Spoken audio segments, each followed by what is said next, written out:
안녕하세요. 탕탕탕 눈깔 사탕TV입니다. 오늘은 백신 접종 후 태국 해외여행 가능 여부와 해외여행 후 한국 입국 절차에 대해 알아보겠습니다. 정부의 발표로 인해 해외여행의 기대감이 많이 늘어났습니다. 정부가 7월부터 트래블 버블을 시행한다고 밝히며 코로나19 백신 접종자들의 해외여행이 허용되자 국내 항공사들이 괌, 사이판 등 해외여행 상품을 잇따라 출시하고 있습니다. 정부는 그동안 국제항공관광시장 회복을 위해 싱가포르, 대만, 태국, 괌, 사이판 등 방역 신뢰 국가 및 지역과 트래블 버블 추진 의사를 타진해왔으며 현재 상대국과 합의를 본격적으로 추진 중이라고 합니다. 아직 확정된 내용은 없습니다. 그러나 태국 푸켓은 태국 정부에서 샌드박스라는 프로그램을 개발하여 실행 중입니다. 7월의 푸켓 샌드박스에 대해 알아보겠습니다. 먼저 조건은 WHO가 인증한 백신으로 우리나라가 취급하는 백신 전체가 가능하며 최종 접종 완료 후 2주가 경과한 여행객에 대해서 격리가 면제됩니다. 필요 서류는 입국 72시간 전 코로나 검사 영문 음성 확인서가 필요하며 도착 후 1에서 2회 코로나 검사를 하셔야 합니다. 현지 검사는 개인 비용으로 검사를 받으셔야 합니다. 1회 검사 시 3에서 5천 바트 정도 비용이 나옵니다. 보험은 코로나 보험으로 10만 불 보험 가입이 필요하며 태국 입국 허가서 COE의 사전 승인이 필요합니다. 입국 허가서 기입 시 보험을 체류일이 아닌 45일 최대일자로 가입을 해야 했는데 푸켓 샌드박스 규정이 바뀔지 기대해봅니다. 14일 동안 전자팔찌를 착용해야 하며 스마트폰 앱 설치도 하셔야 합니다. 그리고 SHA 퍼스 인증된 호텔에 숙박을 해야 되는데 이렇게 인증된 호텔은 종업원의 70% 이상이 백신 접종을 완료한 호텔을 말합니다. 체류기간 중에는 다른 호텔로도 이동이 가능하며 식사 및 자유이동이 가능합니다. 그러나 인증된 호텔과 식당을 이용하라고 합니다. 푸켓에서 14일 이상 지나면 태국의 다른 도시로도 격리 없이 이동이 가능합니다. 직항 항공편으로만 푸켓으로 들어가야 하는데 현재는 직항편이 없습니다.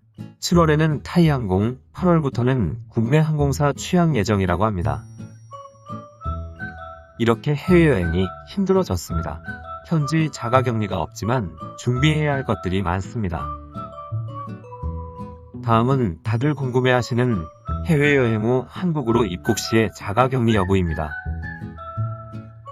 올해 5월 5일자 시행규칙이라서 변동이 될 수도 있지만 현재는 이 지침을 적용받고 있습니다. 내국인이 여행 후 귀국 시에는 예방접종 완료 후 14일이 지난 이후 출국하셨다면 입국 시에 예방접종 증명서를 제출해야 합니다. 또한 PCR 영문 음성 확인서를 현지 국가에서 자비로 발급받은 후 입국 시 제출하셔야 자가격리가 면제됩니다. 그러나 자가격리 면제 대상이신 분들도 입국 후 1일 내에 보건소 진단검사를 실시해야 하며 그 이후 일주일 내에 1회, 2주 안에 2회를 진단검사 실시해야 입국검사가 마무리됩니다. 즉 현지에서 1회 검사 후 한국 도착 후 3회 검사를 한 세트로 생각하시면 됩니다. 만약 현지에서 PCR 검사 영문 음성 확인서를 제출하지 않은 경우에는 본인 부담금을 지불하고 임시생활시설에서 격리해야 하며 1차 검사 후 격리 면제가 됩니다. 한국 도착 후 3회 검사는 동일합니다.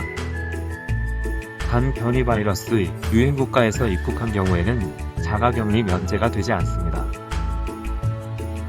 자세하게 자가격리 능동감시 관리 절차를 보면 입국 직후 무증상자는 자가격리 앱 설치 후 실거주지 보건소에서 최초 PCR 검사를 실시하고 만약 음성이라면 자가격리 앱 삭제 후 자가진단 앱 설치 및 능동감시로 전환됩니다. 이후 1일 1회 지자체 전담 공무원이 유선 확인 전화를 합니다. 능동감시 기간 중에는 총 2회 추가 PCR 검사를 받아야 하며 검사를 받지 않은 경우 즉시 자가격리로 전환됩니다. 두 번의 검사가 모두 음성인 경우 능동감시가 종료됩니다. 이렇게 백신 완료 후라도 해외여행은 쉽지 않고 한국 재입국 과정도 매우 어렵습니다. 하루빨리 코로나가 종식되어 자유롭게 여행 다닐 수 있는 날을 기대해봅니다. 지금까지 탕탕탕 눈깔사탕 TV였습니다. 구독과 좋아요 부탁드려요. 시청해주셔서 감사합니다.